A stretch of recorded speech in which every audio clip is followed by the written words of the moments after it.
اعوذ باللہ السمیع العلیم من الشیطان الرجیم، بسم اللہ الرحمن الرحیم۔ ناظرین کرام، السلام علیکم ورحمۃ اللہ وبرکاتہ۔ مسائل زندگی میں ایک بار پھر آپ کا استقبال ہے۔ آج ہمارے اسٹوڈیو میں مہمان حجت الاسلام جناب مولانا محمد قیصر صاحب قبلہ، ہم ان کا استقبال کرتے ہیں، لیکن ہر بار کی طرح اس بار پھر یاد دہانی کرا دوں کہ ماہ رمضان المبارک کی آمد ہے۔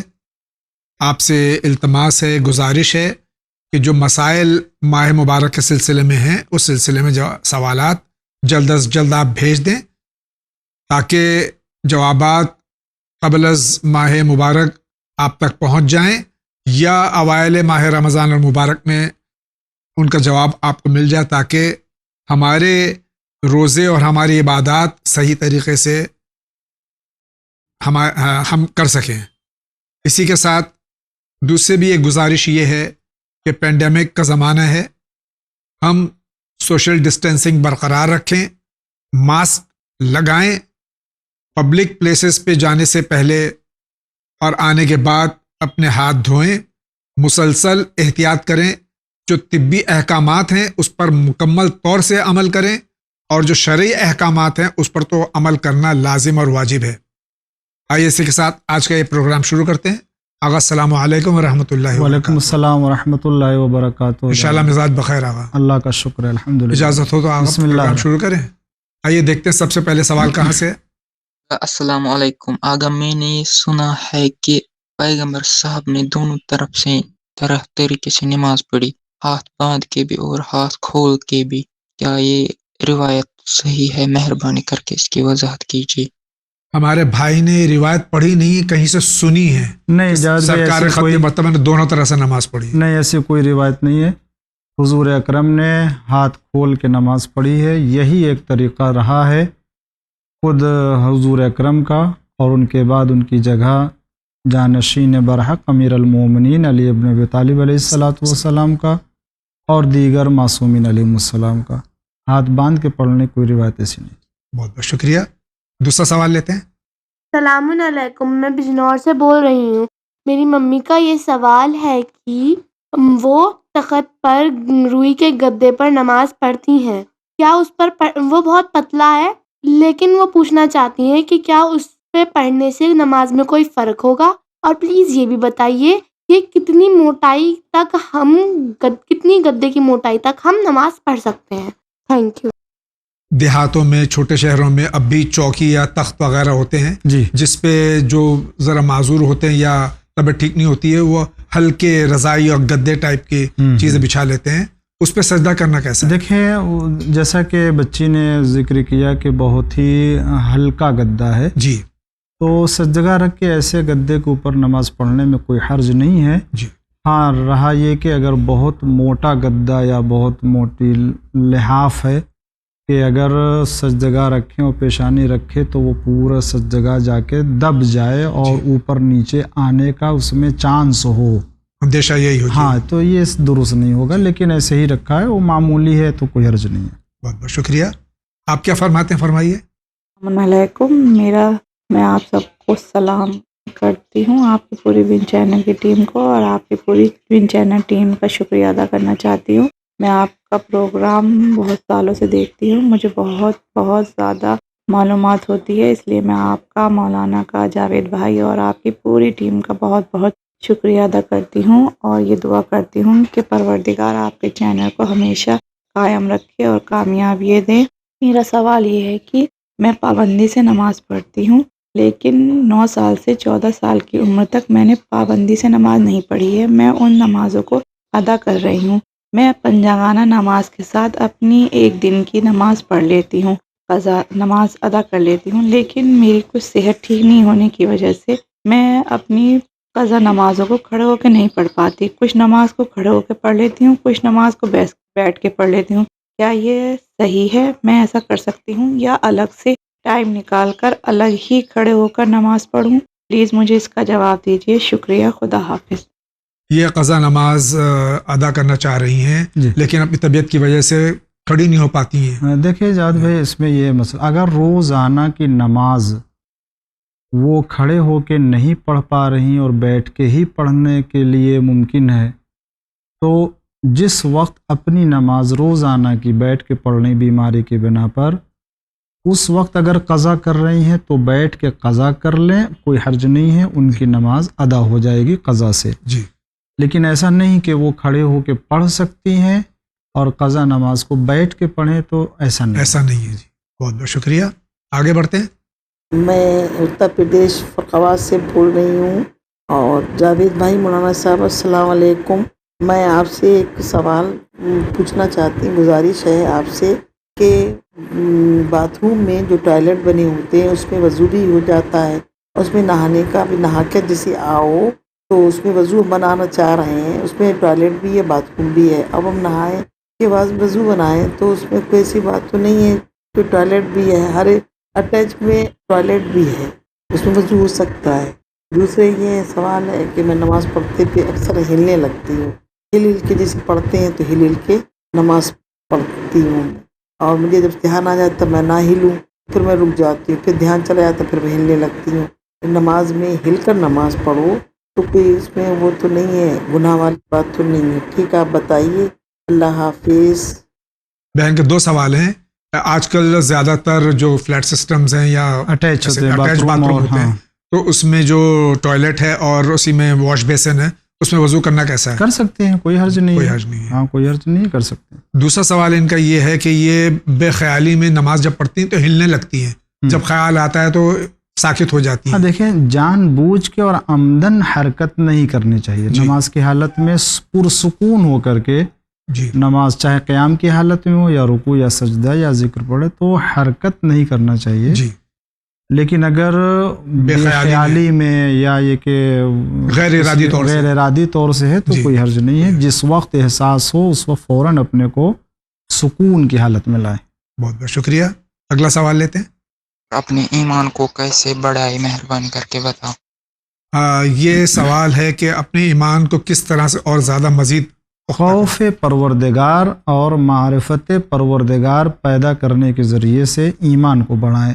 جی جتنا خوف بڑھتا جائے گا اتنا ہی یقین اور ایمان خدا کے اوپر بڑھتا جائے گا۔ لہٰذا ہر چیز میں اللہ سے ڈرنے کی کوشش کریں۔ گناہ ہے، نافرمانی ہے، امانت ہے، جھوٹ بولنا ہے، ان سب چیز جتنا گناہوں سے دور ہوں گے اتنا ہی جو خوف پیدا ہوگا اور ایمان میں اضافہ ہوگا۔ بہت بہت شکریہ۔ آپ کچھ کہنا چاہ رہے ہیں؟ السلام علیکم، میرا نام ثنا ہے اور میں یو پی سے بول رہی ہوں۔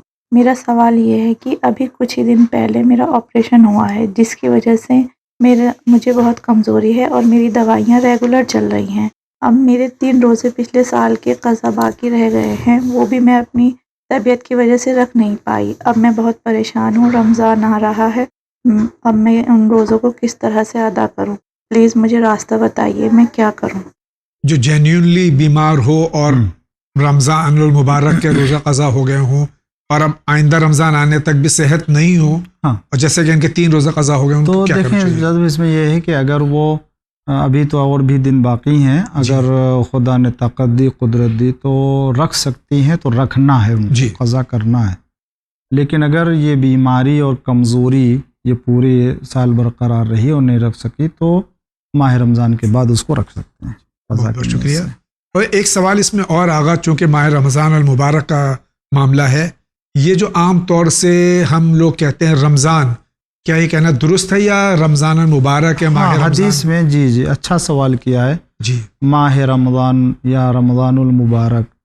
تو چونکہ روایتوں میں اشارہ ہے اس کا کہ چونکہ ماہ رمضان اتنی برکت و عظمت کا مہینہ ہے تو اسے خالی رمضان کہنا ذرا مناسب نہیں ہے۔ جی تو اس کے ساتھ رمضان المبارک، ماہ رمضان، ماہ مبارک کہتے ہیں۔ ماہ مبارک، جی یہ کہہ کے اگر اس کو ادا کرے تو زیادہ مناسب ہے۔ بہت بہت شکریہ آغا۔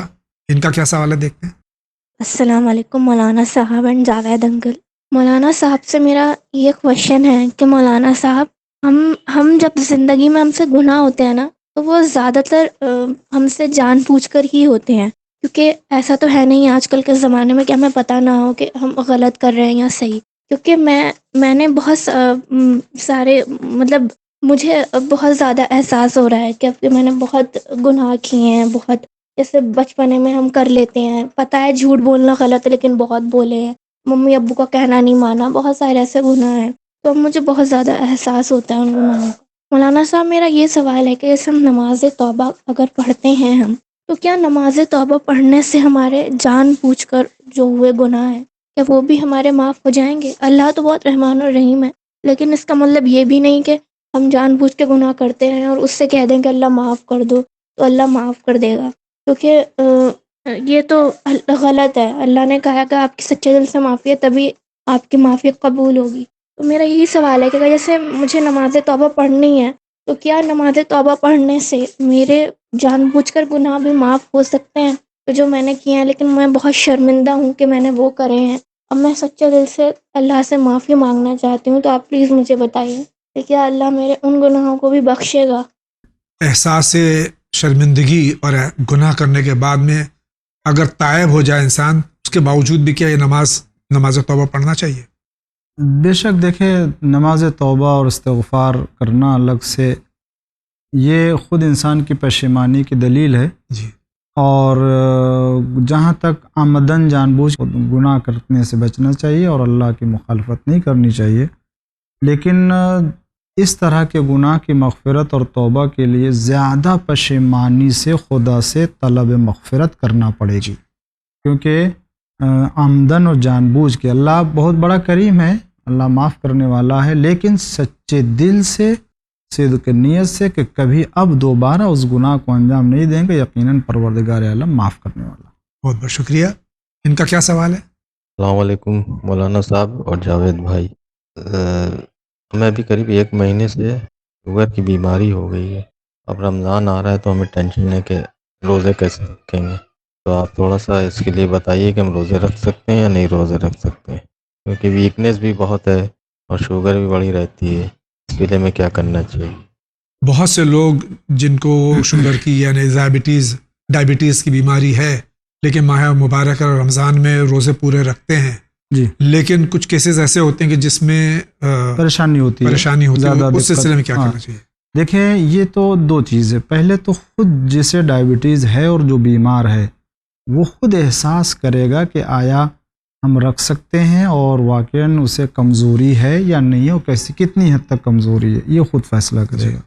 واقعاً اگر تکلیف ہے اور نہیں کر سکتے تو نہیں رکھنا چاہیے۔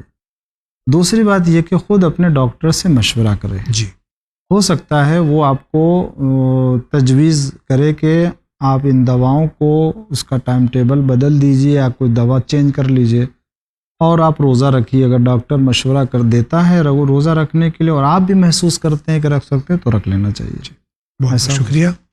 اگلا سوال۔ السلام علیکم مولانا صاحب اور جاوید بھائی، میرا ایک سوال ہے۔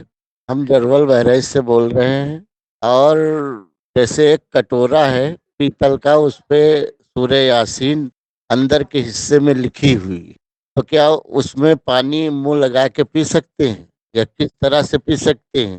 اور اس کو جو دھلا جائے کٹورا تو پانی کہاں استعمال کیا جائے؟ پلیز بتائیے اس کے بارے میں۔ اکثر پرانے زمانے میں کٹورے ہوتے تھے، اس پہ آیات قرآنی لکھی ہوتی تھی، جیسے ان کے یہاں جرول میں ان کے پاس کٹورا ہے جس میں آیت الکرسی لکھی ہوئی ہے، اسے پانی پینا اور اس کو دھونا کس طرح سے؟ دیکھیں پہلی بات تو یہ کہ اس کٹورے کو، اس ظرف کو عام استعمال میں نہ لائیں گھر میں، جی، جیسے عام برتن ظرف استعمال ہوتا ہے کہ وہ کھانا کھایا اور ڈال دیا اور دھل دیا، اس کو یوز نہ کریں عام استعمال میں۔ آپ اگر استعمال کرتے ہیں تو برکت کے لیے تبرک کے طور سے آپ پانی لیجئے اور پی لیجئے، اور اس کو محفوظ جگہ پہ عزت سے احترام سے رکھ دیجئے، کیونکہ قرآن کی آیتیں ہیں، اس کا احترام ضروری ہے۔